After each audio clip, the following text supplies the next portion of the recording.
Hey everybody, I hope you're doing well. I've had a lot of requests for the sheet music to Paradiddle Madness, so I'm just going to hold it up to the screen and you can take a screenshot of it. I hope it's in frame.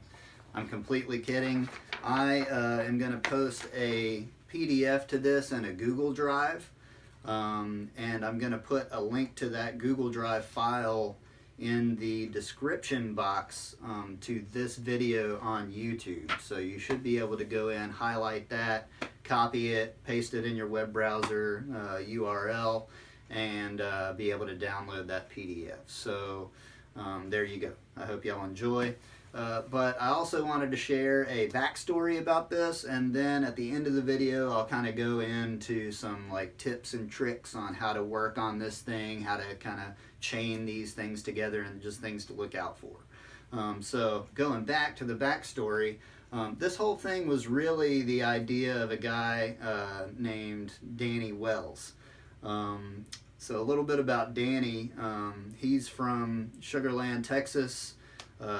Went to Stephen F. Austin High School, and who was taught by Brian Stevens, who was a former student of Dr. John Wooten and Marty Hurley.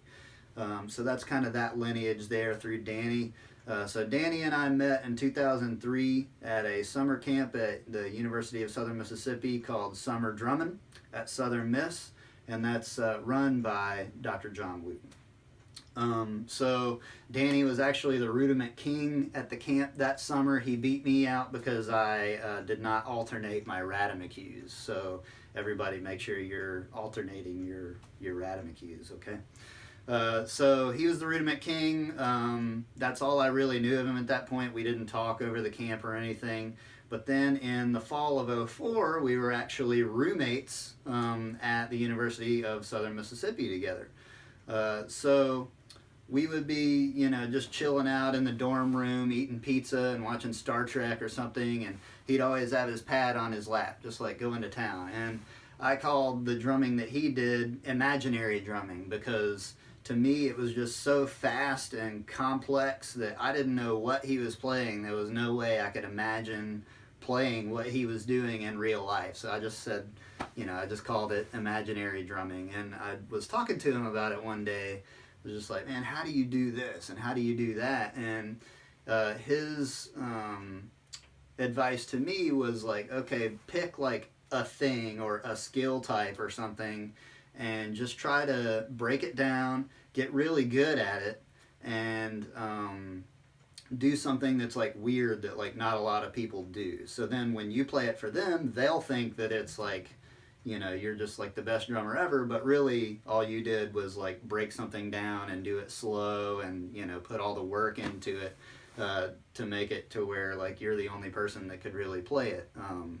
So anyway, an example that he gave me was, you could take paradiddles and just like shift the accent all over the place. And then like if you can do that and master that, then like nobody will be able to figure that out on the fly. So I was like, okay, so I kind of started messing around with that idea, just like 2 minutes here, 2 minutes there, not a super serious thing. But 2 years later, he and I ended up marching at Capitol Regiment, Drum and Bugle Corps, who was also taught by Brian Stevens, the guy that had taught Danny in high school. And we went through this 16th note accent grid thing with independence and all this other stuff. And so on the bus that summer, I had already kind of figured out paradiddles with the accent grid, but I started working on book reports and that kind of stuff. So I need to dust that back off and maybe do another video of that. But I just remember talking to him on the bus about it, and he's like, dude, like, how'd you figure all this stuff out? And I was like, well, this was your idea. You told me to take the paradiddle, and I think that he had thought the typical 4-2-1 grid where you just do one accent per count. So you got the one, the E, the and the So I don't think he had really thought about the fact that you could do it with every single combination of an accent pattern within the paradiddle. So he was just like, no, dude, that's not what I meant at all. So I give Danny credit for this thing. It's really just, it's a pattern. I just say it's a traditional hymn with paradiddle sticking, and then I wrote a tag at the end, and I'll talk about that later. But So we marched together in 2006, did that whole thing. The next year I went to basic training to join the Old Guard Fife and Drum Corps while he finished up drum corps at the Troopers and aged out there. And then fast forwarding another 6 years, I ended up being his trainer at the Old Guard when he joined. So now we're both in the Old Guard together.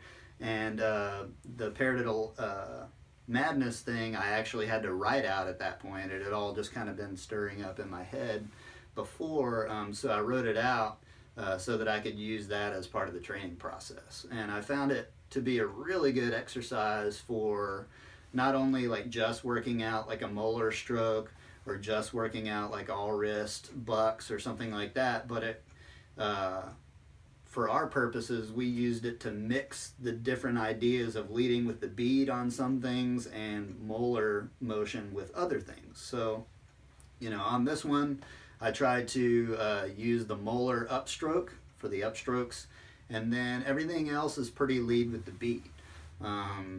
So, yeah, that kind of segues us into where I'm at with the exercise now. I wrote the tag just to kind of trick my own hands. I knew that I could play the individual patterns, but I wanted to make sure that I could actually apply the motions that I programmed in with each pattern into an actual context of some type. So I'm like, okay, I'll just confuse my brain and mix it up into like 3 or 5 patterns and things like that. So that's how I came up with the tag. And so where I'm at with it now is Dr. Wooten had us in college do a lot of things with this syncopation book where you can do different systems from like the New Breed book and all that, and Chester books, but you mix it with like some of these exercises. So like on page 38, if you have the book, is you know, the one we would typically start with, but so right now I try to sight read these patterns in cut time and just place the accent on the paradiddles with the rhythms that are on the page. So instead of da da da da da da da da da da, it's da ga da ga da da da da da da, right? And then just, you know, reading down the page. And so that's kind of where I'm at with it now.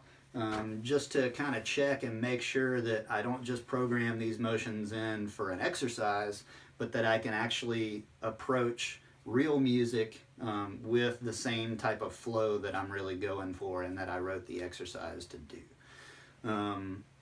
So some things to look out for in terms of just like tips and tricks and how to work on this thing. First of all, if you haven't watched the disclaimer video that I posted a couple days ago about this, it'll give you a little bit of information, but some specific things when you're accenting the and the so you've got the third and fourth notes of each paradiddle accented.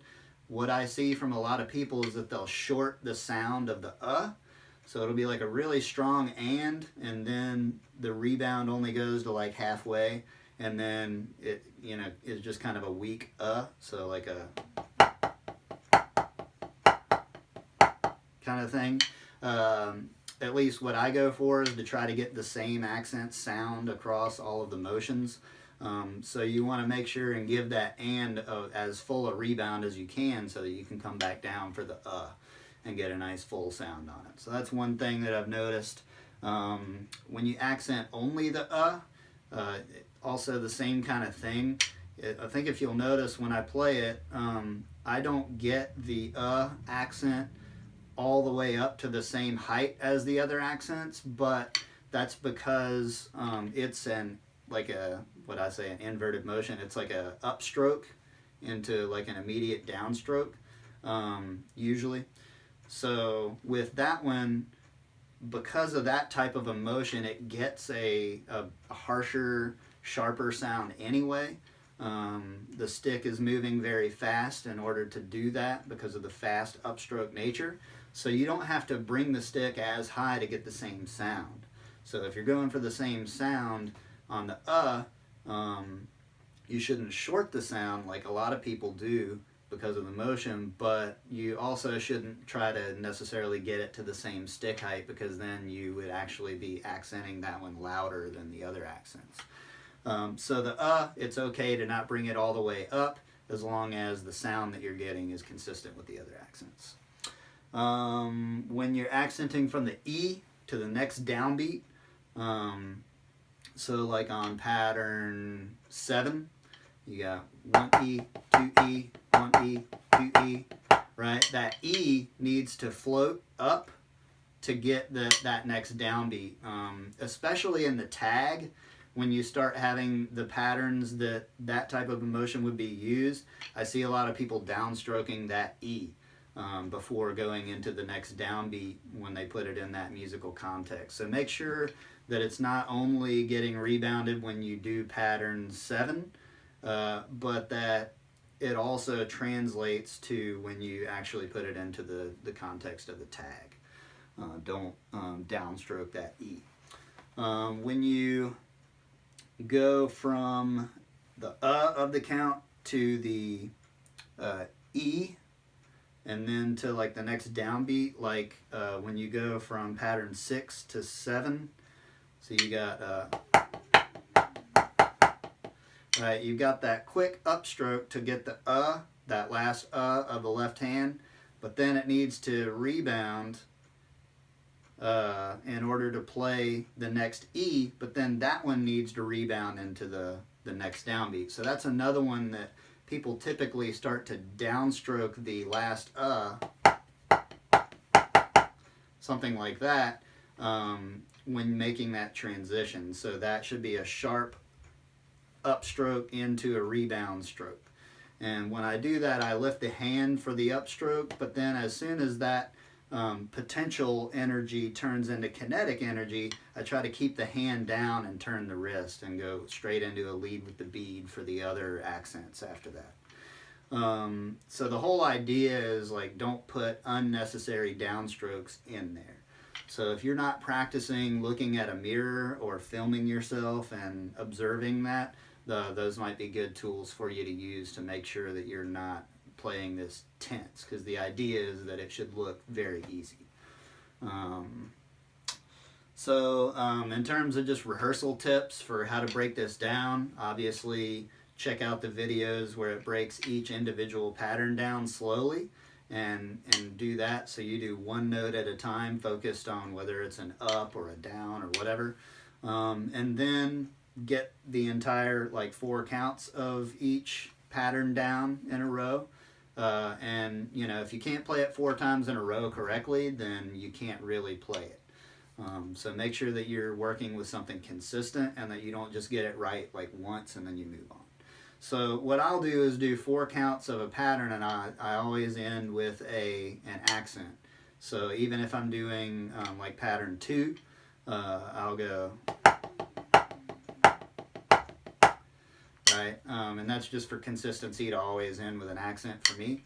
Once you get that, and you can do that 4 times in a row, then you might want to look at what the next pattern is and make sure that you end with the in the position that you would use to go on to play the next pattern. So instead of ending with an accent, in that case you would end with a tap, and then on that right hand you would kind of be like this, because that's the upstroke into when you go to the and on the next pattern. So you know, just practice ending in whatever position that you should for the next pattern. And then in the tag, it's kind of, you're relying on your muscle memory that you've established previously to try to get through the whole thing moving efficiently. So you can do count to count to count. If you're having issues with it, then I suggest doing it by the count. Just do 1 count at a time and then chain them together. Do the first count, do the second count, put those together, do the third count, add that to the first 2, do the 4th count, add that to the first 3, and then work on the next 4 counts, then try to do those 8. You know, it's called blocking is what I refer to it as. And then just a disclaimer for myself, because I know there's going to be a lot of naysayers out there probably in terms of just this whole Moller idea. I agree that Moller, the stick motion of the Moller stroke is not the most efficient way to move. Um, you know, obviously the best way sometimes to go from point A to point B is a straight line, and this actually curves out the straight line and all that stuff. However, the reason that I prefer the Moller approach, especially to this exercise, is it divvies that work up amongst different levers and muscle groups. So instead of using the same muscle group for every single motion, it divvies it up into kind of a more natural way to move. So just like, you know, for you CrossFitters out there, in order to get a million pull-ups or chin-ups, you know, you're going to try to do that kipping motion and rock with it and use your body.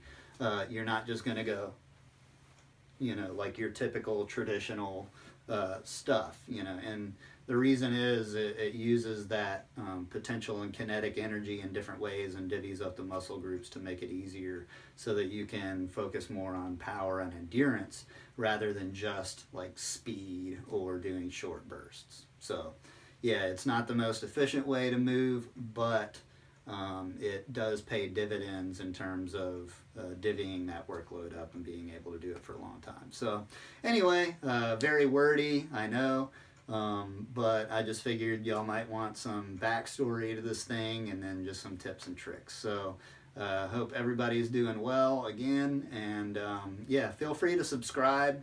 After this series, I'm going to be going back to the real early basics, doing a lot of 8 on a hand, 8, 8, 16, and just some things like that, and then we'll start building and building and building until eventually we get to more advanced concepts. So if you know any beginners or educators out there that you think might benefit from the channel, feel free to share and have them subscribe as well. Take care.